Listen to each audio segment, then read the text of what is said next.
네, 오늘 함께 나눌 말씀의 제목은 앞선 세대의 숙제입니다. 사람은 나이가 들면서 자기의 노후를 준비합니다. 그것이 마땅하지요. 장기 적금이나 연금, 실비, 보험 상품 같은 것들은 젊은 날 수고해서 열심히 들고 난 이후 그것을 이후 나이 들어 노후에 편안하게 살기 위해서 준비하는 것들입니다. 그런데 주님 다시 오시는 날까지 하나님 나라를 이 땅에 세워야 할 사명과 책임을 받은 우리는 개인의 노후만을 준비하는데 힘쓸 것이 아니고 다음 세대를 위한 준비가 꼭 필요합니다. 사실 자기 앞가림하기도 힘든 세상에서 남들을 위해서 무언가를 한다는 거 이거 참 쉬운 일 아닙니다. 하지만 인류 역사를 돌아볼 때 항상 앞선 세대는 자기가 막 다 써버리고 다음 세대에게 아무것도 넘겨줄 것이 없이 살아서는 안 되는 것입니다. 오늘 우리가 이렇게 이마만큼 살고 있는 것은 우리 앞선 세대의 희생과 수고가 있었기 때문에 우리가 누리고 있는 것 아닙니까? 그럼 우리 다음 세대들도 우리의 수고와 우리의 희생과 우리의 섬김을 토대로 그들이 더 나은 것들을 이루어가야 할 줄 믿습니다. 책임이 있다는 거죠. 그런 의미에서 우리는 다음 세대 롤모델이 되어야 하고 좋은 스승이 되어줘야 합니다. 오늘 우리는 모세가 120살이 되어서 이제 자기의 생을 마감하는 이 황혼에 어떻게 생을 정리하는지를 좀 돌아보면서 앞선 세대로서의 이 다음 세대를 위한 숙제를 과연 나는 잘하고 있는가 한번 돌아보는 시간이 되기를 바랍니다. 이스라엘 출애굽의 최고 공로자를 뽑는다면 명실공히 모세를 뽑을 겁니다. 그런데 이 모세에게 청천벽력 같은 죽음의 선고가 하나님으로부터 떨어집니다. 본문 11절에 12절에 너는 아바림 산에 올라가서 가나안 땅을 바라보라. 본 후에는 너도 거기서 죽을 것이다. 이유는 네가 무리바 물가에서 백성들에게 이제 백성들이 목말라 원성할 때에 그때 여호와의 거룩을 드러내지 않고 네 감정을 드러내서 화를 내었으니 너는 들어갈 수 없다. 이리 말씀하십니다. 모세 입장에서는 정말 하나님께 섭섭할 수 있는 상황입니다. 얼마 전 신광야 무리바에 도착했을 때 한 번 그때 감정을 드러내고 분노한 것뿐이지 40년 광야 생활 동안 얼마나 온유한 마음으로 백성들을 위해서 그들의 죄를 도고하는 역할, 하나님과 사람 사이의 중보자 역할을 감당했습니까? 근데 그만큼 애쓰고 수고했으면 공로를 인정해서 한 번쯤은 하나님이 좀 모세에게 좀 눈 감아주시고 기회 주시면 안 됩니까? 그런데 하나님은 절대 모세에게 특혜를 주지를 않습니다. 모세의 죄는 용서하실지라도 그 행위의 결과는 모세가 져야 하는 것이었습니다. 보통 이 정도 되면 이제 김 빠져서 사용 못합니다. 지금까지 이스라엘 백성들을 위해서 다 참아왔는데 결국 나한테 돌아오는 것이 이렇게 이 광야에서 객사하는 거죠. 가나안 땅에도 못 들어가는 것 같으면 나 이제 더 이상 헌신할 이유 없다. 다 접고 여행이나 갈란다. 그럴 수도 있고 그동안 먹고 싶은 거 못 입고 입고 싶은 거 못 입으면서 이 백성들을 위해 이렇게 수고했는데 아이고 나도 이제 남은 여생 그냥 잘 먹고 내 나름대로 좀 살아보다가 갈란다. 그러면서 먹방 투어 하면서 다닐 수도 있는 거죠. 그것도 아니면 그래 나 없이 얼마나 가나안 땅에 잘 들어가는지 한번 두고 보자. 그러면서 공동체를 떠나서 자기만의 갈 길을 갈 수도 있습니다. 그런데 모세는 그런 미숙한 선택을 하지 않는 성숙한 사람이었어요. 하나님도 모세에게 모세야 그래도 네가 이스라엘의 지도자인데 죽기 전에 네 다음 지도자를 좀 세워주고 가야 되지 않겠니? 그렇게 말씀 안 했습니다. 그런 말씀 없었는데 16절에 모세가 이제 너는 죽을 거다 그 말씀 듣자마자 제일 먼저 입을 뗀 게 무엇인고 하니 여호와 모든 육체의 생명의 하나님이시여 원하건대 한 사람을 이 회중에 세워서 그로 그들 앞에 출입하며 그들을 인도하여 출입하게 하사 여호와의 회중이 목자 없는 양과 같이 되지 않게 하옵소서 이렇게 강구를 했던 겁니다. 이게 모세의 성숙이고 탁월한 점이에요. 주님 고작 무리바에서 화 한 번 냈다고 이러시깁니까? 모든 게 삼세판인데 한 번은 좀 봐주시면 안 되겠습니까? 그러면서 구차히 목숨을 구걸하지를 않고 말이죠, 공동체를 위해서 다음 세대 내 대신 이스라엘을 이끌 목자를 세워주십시오, 이런 간구를 하지 않습니까? 이것이야말로 성도가 마땅히 해야 할 참된 노후 준비라고 생각되는 것이에요. 자신을 위한 노후 보장은 보험부터 적금, 적립식 펀드에 연금까지 다 들어뒀는데, 정작 다음 세대를 위해서는 조금도 염려하거나 고민하면서 투자하거나 이런 게 전혀 없는 사람이라고 한다면, 어쩌면 그 사람은 하나님 나라의 백성으로서 책임을 회피하는 사람일 수 있겠다, 그리 보는 것입니다. 주님께서 우리에게 하나님 나라를 계속해서 세워가도록 다음 세대에게 믿음의 바통을 넘겨주도록 분명한 사명과 책임을 줬는데, 그걸 무시하고 말이죠, 내 앞가림만 신경 쓰는 사람인 거죠. 하나님 기뻐하시겠습니까? 날이 갈수록 심각해져가는 다음 세대 한국의 이 주일학교 학생들을 한번 보십시오. 지난주 기독신문을 제가 보다가 이 교사의 발행인이셨던 강정훈 목사님이 쓴 잔치는 끝났지만 집안이 끝난 것이 아니다라고 하는 칼럼을 읽고 가슴이 먹먹해지더라고요. 그래서 제가 여러분들에게 좀 소개를 드리고 싶습니다. 간략히 요약하여 설명하면 이런 내용입니다. 어린이 주일과 어버이 주일, 교사 주일을 지키지 않는 교회들이 늘어나고 있다. 어린이 주일은 어린이들이 없어서, 어버이 주일은 교회도 노령화가 되어 효도받아야 할 어른들만 있지 효에 대하여 설교를 들어야 할 성도들이 없어서, 또 교사 주일은 주일학교가 유명무실한 상황에서 딱히 교사들을 위한 행사를 할 명분이 없어 넘기다 보니까 기념주일들이 하나 둘씩 사라지고 있다. 한국교회 주요 교단은 코로나 기간에 약 50만 명을 잃었다. 코로나 팬데믹 3년을 지나고 나니 위기는 다음 세대가 아니라 지금 세대가 되었다. 떠나갔던 다수의 어린이들이 돌아오지 않고 있으며, 필자의 예측 통계로는 70에서 80% 이상의 교회가 정상적인 주일학교 운영을 포기하고 있다. 지금 주일학교 교사들은 사명감을 잃고 지쳐있는 상태다. 밤새도록 그물을 던졌지만 빈손인 베드로의 허탈함이 지금 주일학교 교사들의 심정을 대변한다. 그래서 교사들도 보람 없음을 견디지 못해 교육 현장을 떠나고 있다. 참 가슴 아픈 이야기 아닙니까?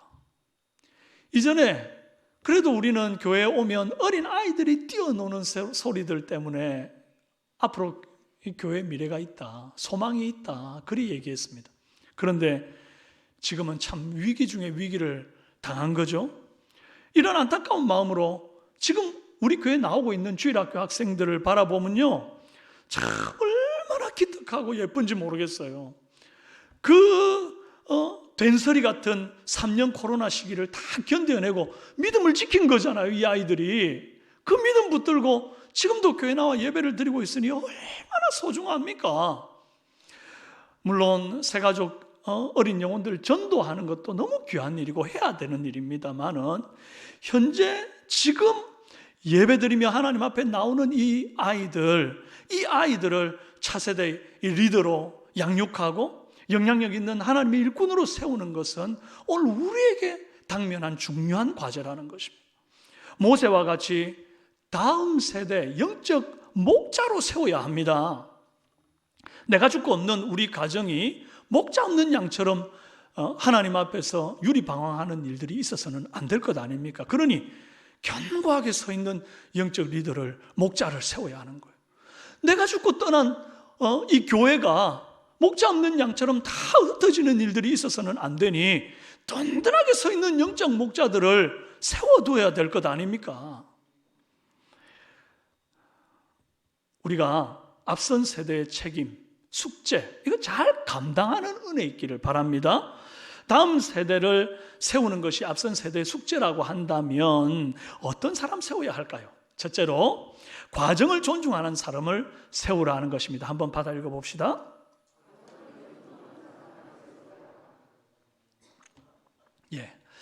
제가 꼭 이걸 읽히잖아요. 읽히는 이유를 제가 꼭 말씀을 드리고 싶네요. 목사님 맨날 읽으란다, 그게 아니고요. 세 가지 이유입니다. 하나는 너무 많은 설교의 내용 가운데서 집에 돌아갈 때 이거라도, 이 노란 글씨라도 기억하고 돌아가시라고 하는 말이고요. 또 하나는 여러분 일상을 살면서 일주일 동안 얼마나 직장 속에서 이리 치고 저리 치고 많이 힘들었겠어요. 마음은 말씀을 집중하여 듣고 은혜 받고 막 쌩쌩하게 이렇게 있고 싶은데 막 몸이 너무 피곤하여 눈이 천근만근 이래 감기는 분들을 위해서 한번 잠깐 이렇게 환기해서 정신을 번쩍 차리도록 이거 한번 이렇게 하는 거고, 또 하나는 제가 너무 이 앞에 간단히 서면 이 조명빨 때문에 이 입이 떡떡 붙어가지고 더 잘 딜리버리 하려고 한 잔 이 물 한 모금을 마십니다. 표현이 조심스러워요. 물 한 모금을 제가 마십니다. 그러니 여러분들 널리 이해해 주십시오. 우리 목사는 맨날 설교하다 물 마신다 이러지 말고 여러분한테 잘 딜리버리 하려고 하는 거예요. 이해해 주시기 바랍니다. 그래서 앞선 세대 숙제 어떤 사람을 세워야 할까? 첫째, 과정을 존중하는 사람이 되라 하는 거예요. 하나님은 과정을 무시하고 결과만 중시하는 분이 아닙니다. 왜 하나님께서 여호수아를 리더로 세우라 하셨는가 곰곰 생각해 보면요, 여러 탁월한 리더십들 많이 있을 텐데 왜 굳이 여호수아인가 하니 스승과 제자의 관계로 모세와 여호수아가 꽤 오랜 시간 함께 과정을 보내었기 때문이에요. 여호수아는 항상 모세 곁에서 그림자처럼 수종을 들었습니다. 아말렉과의 전쟁을 치를 때 모세는 산에 올라가서 두 손을 들고 아론과 훌이 손받쳐주면서 기도했고, 싸움의 그 일선, 가장 그 선봉에서 싸운 사람이 여호수아 아닙니까? 그리고 또 십계명 받으러 모세가 40일 금식하며 시내산에 올라갔을 때에 그때 모세를 붙쫓은 유일한 사람이 여호수아였어요. 그래서 여호수아만 모세의 뒷모습을 끝까지 지켜보았던 거죠. 그것도 40일씩이나. 또 출애굽기 33장 11절에 보면 사람이 자기의 친구와 이야기함 같이 여호와께서는 모세와 대면하여 말씀하시되 모세는 진으로 돌아오나 눈의 아들 젊은 수종자 여호수아는 회막을 떠나지 아니하니라 그랬어요. 이 여호수아가 젊을 때인데 모세는 이제 진영으로 돌아갔는데 집에 퇴근할 시간 됐는데 안 가고요, 회막에 남아서 끝까지 충성봉사하고 있더라는 겁니다. 굉장한 충성심으로 모세를 보좌했죠. 그리고 12정탐꾼 중에 한 명으로 이제 나갔다가 보고를 할 때 믿음의 보고를 드렸으면 두말할 나위도 없습니다. 하나님은 이 모든 과정을 다 무시하고 사람 뽑은 게 아니에요. 얼마나 대단한 인물들이 이스라엘에 많았겠습니까? 각 지파의 장로들이 있었죠. 천부장이 있었죠. 백부장이 있었죠. 천부장만 해도요 1000명 중에 한 사람 뽑은 거예요. 백부장 100명 중에 한 사람이고, 일단 기본적으로 자질이 검증된 사람들 아닙니까? 거기다가 갈렙도 있습니다. 갈렙이 얼마나 믿음이 대단한 사람입니까? 여호수아와 함께 믿음의 고백을 했을 뿐만 아니라 나중에 가나안 땅 들어갈 때 말이죠, 철병거가 있는 헤브론 산지를 100발을 휘날리면서 80이 넘었는데 이 산지를 내게 주옵소서 막 이러는 대담한 믿음의 사람 아닙니까? 그러면 갈렙도 물망에 오를 수 있는데 하나님은 여호수아를 택합니다. 이유가 뭡니까? 갈렙은요, 이 12정탐꾼을 보낼 때 그때 등장한 인물이고 그 전에 모세와 함께 이 과정을 지난 사람이 아니에요. 하나님이 여러 탁월한 사람을 두고 여호수아를 뽑은 것은 모세의 일거수일투족을 함께 지켜보던 그 과정이 있었던 여호수아를 세웠다는 거예요. 하나님은 과정을 보시는 하나님입니다. 콩나물 시루에 물 줘봐야 밑으로 물 다 빠져나가가지고 아이고 헛일하고 있네 이런 생각이 들 때가 있지 않습니까? 그런데 이 헛일하는 것 같은 과정을 계속 반복하다 보면 어느새 콩나물이 길게 자라 있는 것을 보게 되는 것입니다.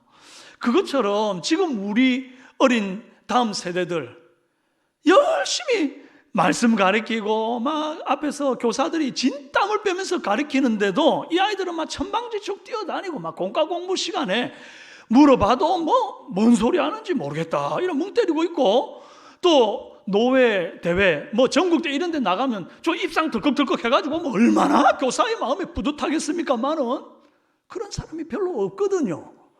그럼 막 낙심이 되고 아이고 내가 뭘 잘못 가르쳤나 싶기도 하고 나는 교사의 자질이 없나 싶기도 하고 그래가지고 올해까지만 해야 되겠다. 맨날 그걸 반복하는 게 교사의 마음이거든요. 참 쉽지 않은 길입니다. 주일학교 교사가 된다는 것은 학교 선생님이 된다는 것도 이게 보통 일이 아니지만 그래도 그 길을 가는 것은 또 이제 후학들을 생각하는 순수한 마음도 있거니와 또 이제 월급을 받고 그래도 일을 하잖아요. 근데 교사들이 무슨 월급을 받는 것도 아니잖아요. 주일학교 교사들은 이게 참 3D 업종이라고 말하는 것이 이유가 있다니까요. 이렇게 진땀을 빼고 애를 쓰는데도 열매가 없어 보이는 이런 과정들이 주일학교 속에 늘 있습니다. 그럼에도 불구하고 그 반복된 예배의 자리, 성경을 배우는 자리, 찬송하여 모여 교제하는 그런 자리들 참여하는 과정, 이 스승과 제자가 함께하는 그 과정을 통해서 마침내 다음 세대가 우리가 떠난 자리를 대신하는 사람으로 키워진다는 거예요. 우리 교사들이 그들의 스승이 되어 그 모든 과정에 롤모델이 되어주고 있다는 사실이 얼마나 귀한 일입니까? 사실 모세가 여호수아를 데리고 다니면서 내가 과연 스승으로서 잘하고 있나 싶었을 겁니다. 뭐 하나님께서 이래라 저래라 너 지금 잘하고 있다 뭐 어쩌다 말이 없었거든요. 가타부타. 모세도 지금 스승 노릇 처음 해보는 거 인생에서. 그러니 잘하고 있나 싶은데 때가 되니 하나님께서 여호수아를 모세만큼이나 걸출한 인물로 들어 쓰시거든요. 그것처럼 지금 우리 교사들도 이 양떼들을 가르칠 때 말이죠. 이 아이들이 과연 잘 크고 있나? 내가 정말 잘 가르치고 있는 건 맞나? 늘 마음에 이 참 궁금증이 있고 염려가 있고 그렇다고요. 왜 하나님께서 너 잘하고 있다? 아니다. 뭐 가타부타 말씀이 없으시니까요. 그러나 그 침묵 속에 하나님은 그 과정을 보고 계신다는 것을 기억하십시오.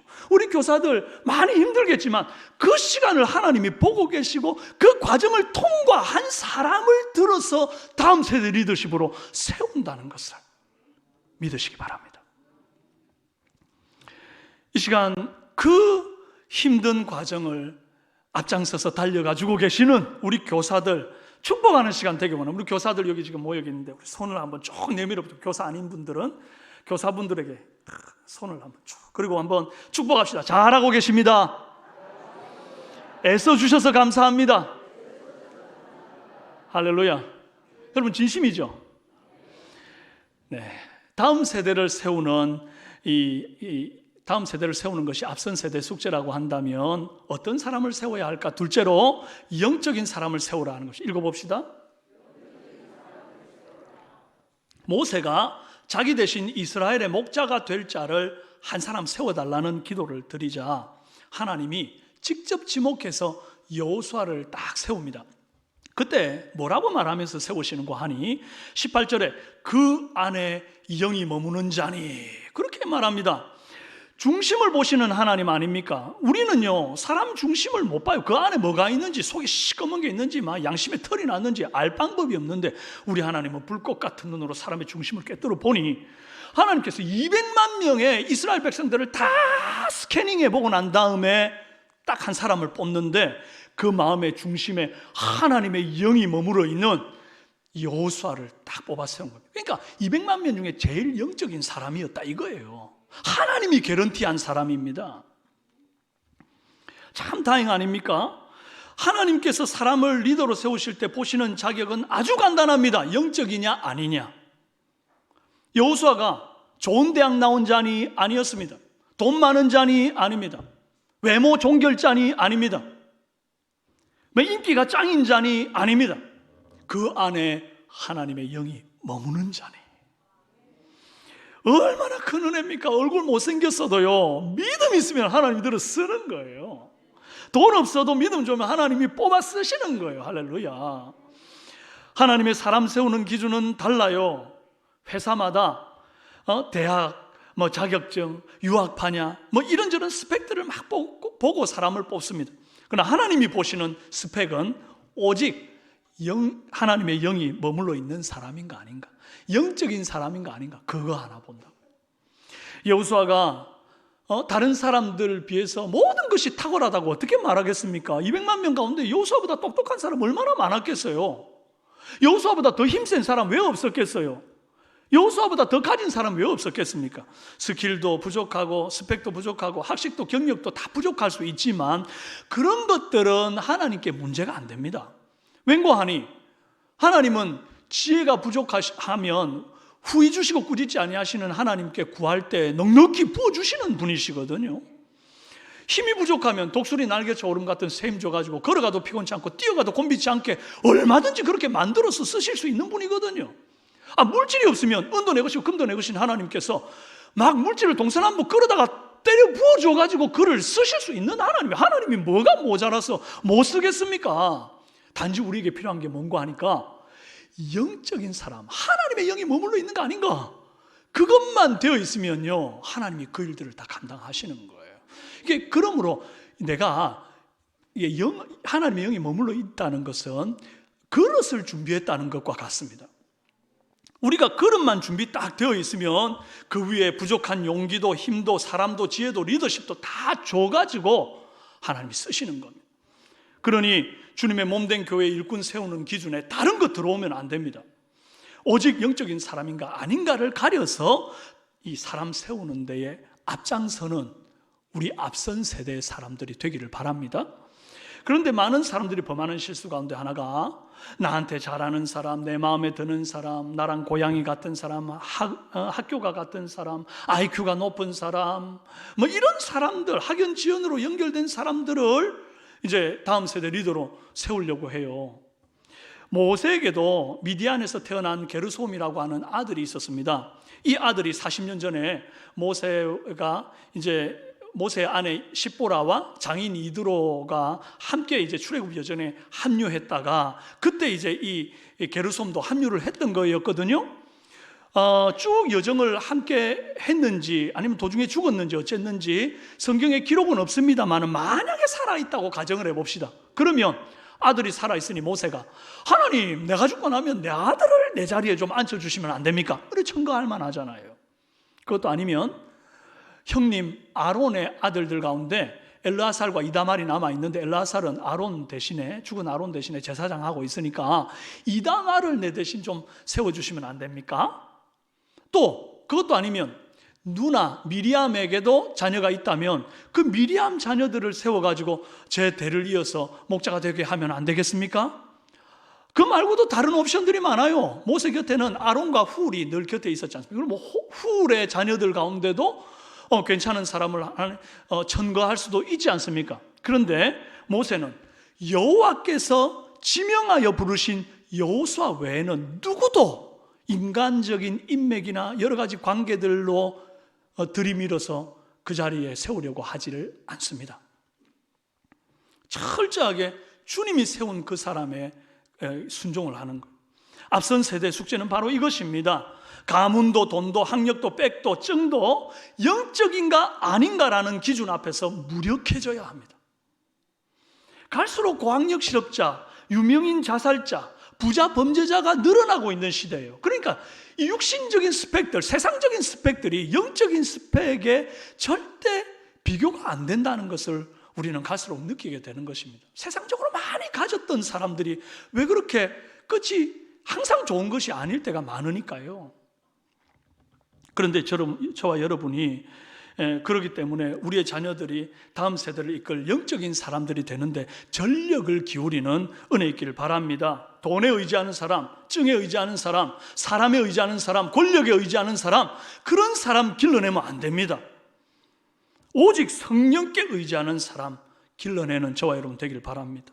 여러분의 자녀들이 하나님의 영에 머무는 사람 되도록 양육하시길 바랍니다. 우리 교회 다음 세대들이 성령 충만한 자녀들이 되도록 간절히 기도하는 저와 여러분 되기를 바랍니다. 끝으로 앞선 세대의 마지막 숙제는 쥐지 말고 놓으라 하는 것입니다. 받아봅시다. 하나님은 모세에게 너 대신 여호수아를 세우라 한 이후에 모세가 여호수아를 위해 해야 할 몇 가지 일들을 더 추가해서 말씀하십니다. 18절에 데려다 안수하라 그랬고 19절에 온 회중 앞에 세우고 그들 보는 앞에서 위탁하라 했습니다. 이것만 하면 충분히 이제 다음 세대 지도자를 이제 바톤 터치한 거잖아요. 그런데 20절에 네 존귀를 그에게 돌려 이스라엘 자손의 회중을 여호수아에게 복종하게 하라, 이런 말씀까지 합니다.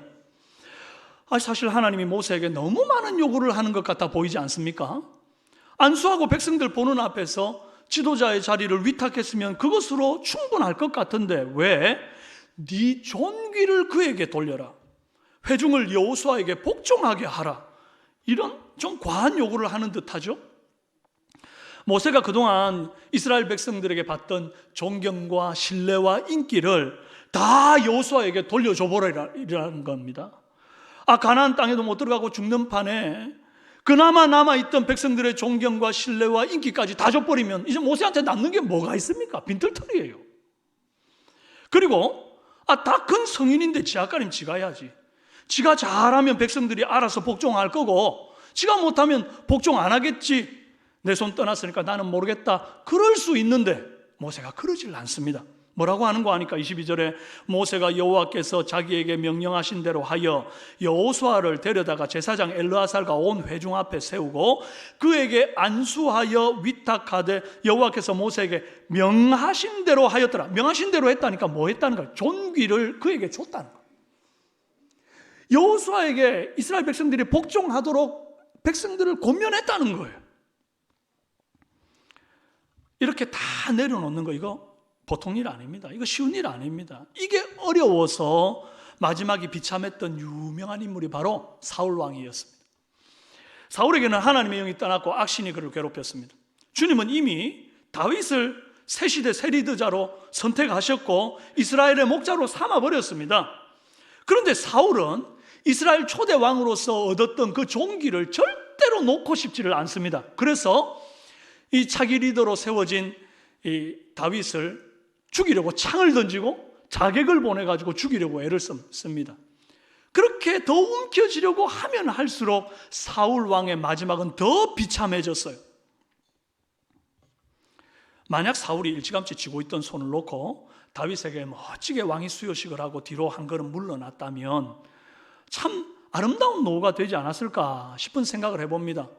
국정을 돌보느라고 애 많이 썼으니까 초대 왕으로서 이제 그동안 요나단과 또 다른 자녀들, 그 다음에 아내와 함께 좀 그런 단란한 그런 시간들을 잘 못 보냈을 테니 가족들도 돌보고 또 이스라엘 백성들 경제와 문화와 여러 가지 어떤 그 나라의 어떤 상태를 한 걸음 뒤로 물러나서 바라보면서 좀 더 객관적인 조언을 해줄 수 있는, 국가의 발전을 위해서 좀 그럴 수 있는 자리로 얼마든지 설 수 있었다, 그런 생각이 드는 것이지요. 그런데 끝까지 자신의 왕권과 주어진 종기를 놓지 못해가지고 결국 남은 여생을 악신에게 시달리면서 다윗 죽이는 데만 혈안이 되어 살다가 세월을 탕진하고 허무하게 전장에서 죽습니다. 그것도 장렬하게 전사한 게 아니라 자기 칼을 앞에 세워놓고 자살하여 엎어져서 죽는 거예요. 이게 뭡니까? 이게? 반면에 모세는 하나님께서 여호수아를 세우라 말씀 딱 떨어지자마자 즉각적으로 순종합니다. 손을 펴서 여호수아에게 안수합니다. 모든 사람 보는 데서 지도자의 자리를 위탁했을 뿐 아니라 이 모세에게 있던 그 모든 종기를 여호수아에게 넘기고 여호수아에게 백성들이 복종하도록 권면하는 거예요. 자기에게 주어졌던 모든 존귀, 신뢰, 인기 다 여호수아한테 넘겼습니다. 자리만 넘겨준 게 아니라 모든 걸 넘겨줬어요. 여러분은 모세같이 쥐고 있던 손을 놓는 사람입니까? 아니면 사울처럼 쥐고 있던 손을 더 움켜쥐는 사람입니까? 앞선 세대를 사는 우리가 품어야 할 용기는 바로 나를 위해서만 준비하던 이 손을 이제는 내려놓고 다음 세대를 위하여 뻗는 거예요.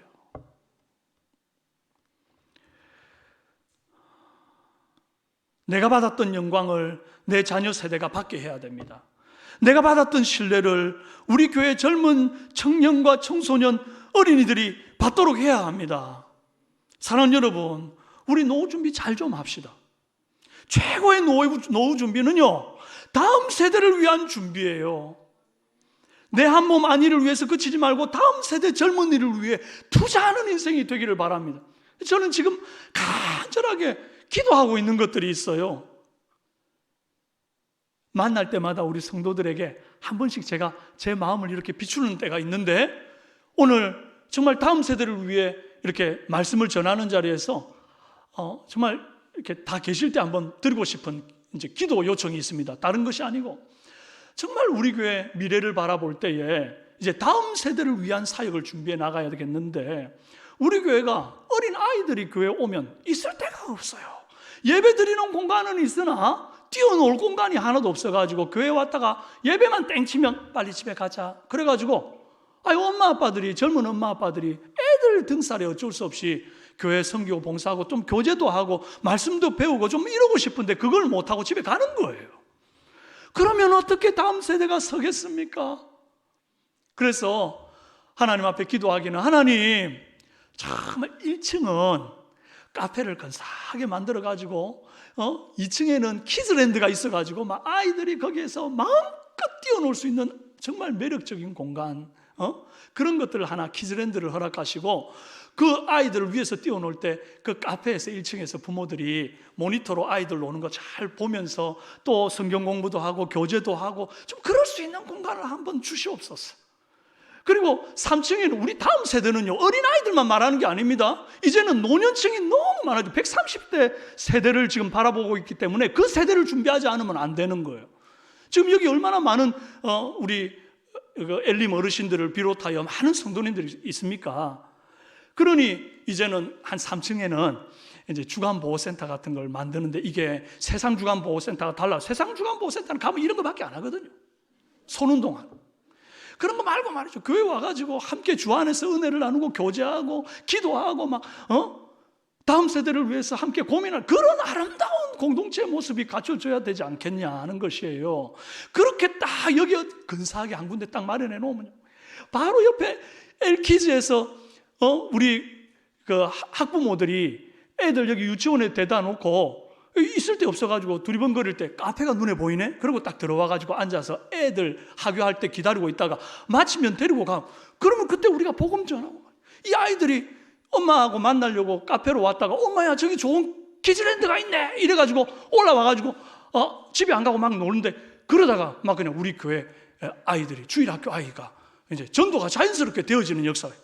여기 앞에 빨간색 배드민턴 치는 그 체육관 사람들이 열심히 체육하다가 목마를 때 저기 카페가 있네 그러고는 와가지고 막 거기에서 카페 한잔 음료 한잔 하다가 막 복음 받아가지고 교회 오고 막 전도가 자연스럽게 일어나는 그런 역사가 있기를 간절히 기도해 봅니다. 할렐루야! 그리 되기를 바랍니다. 여러분, 우리가 부족하고 죄도 있고 스킬이나 스펙은 부족할지라도 성령을 의지해서 살아가는 사람을 길러내는 일에 투자하기를 바랍니다. 움켜쥐고 있던 손을 펴서 다음 세대를 위해서 아낌없이 나누어주는 그런 저와 여러분 되기를 바랍니다. 그리고 이 일에 앞장서서 귀한 사명 감당하고 계시는 우리 교사들, 그 머리 위에 하나님의 영이 충만하게 부어지고 주님의 지혜로 넉넉하게 가르치고도 남음이 있는 큰 은혜 있기를 주님의 이름으로 축원합니다.